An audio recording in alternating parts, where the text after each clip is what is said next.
Bonjour tout le monde. Aujourd'hui, je vais vous parler de la 5G et je vais vous dire pourquoi ce sujet est hautement stratégique pour la souveraineté de l'Europe. Je m'appelle Yassir Senoun, je suis consultant chez Publicis Sapient Engineering.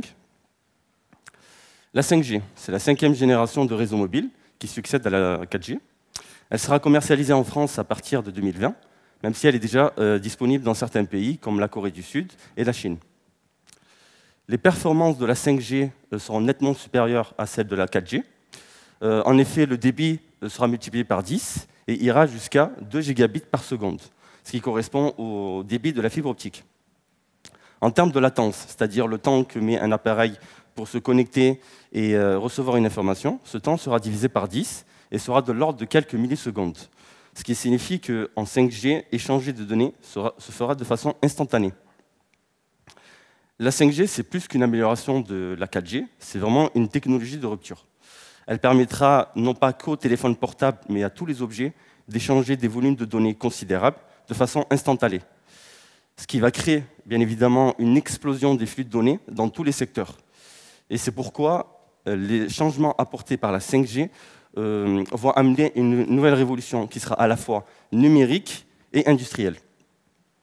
La 5G, cette révolution va permettre de perfectionner et d'améliorer des usages qui existent déjà, mais aussi d'amener de nouveaux usages et services innovants et futuristes.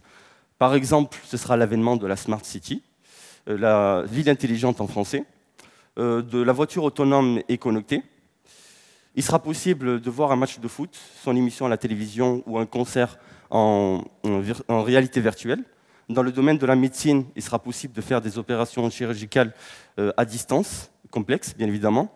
Dans le domaine de l'agriculture et de l'élevage, les process seront mieux optimisés, ce qui fera que tout cela sera plus sain et plus écologique et un impact sur notre consommation, bien évidemment.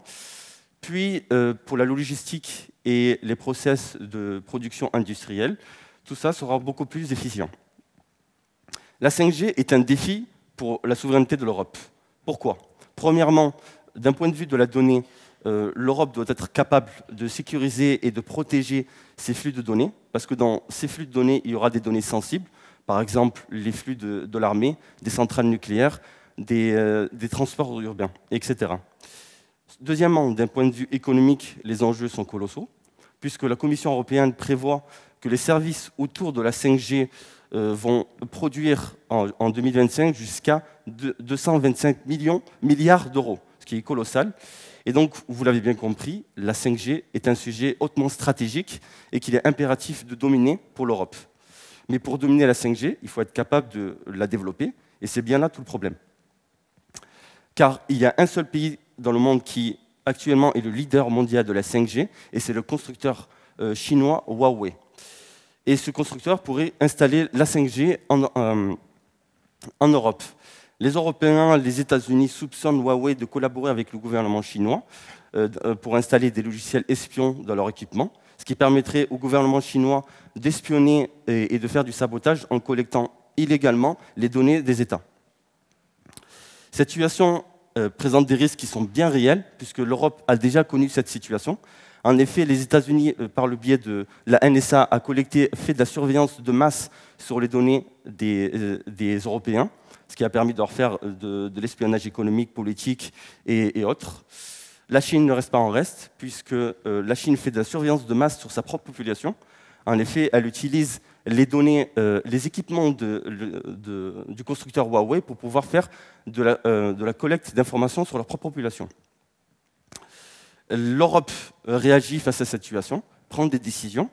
Récemment, la Commission européenne a émis de sérieux doutes sur la capacité de Huawei à garantir la protection des données, ce qui a poussé certains pays à réglementer l'accès de l'équipementier sur leur marché de la 5G.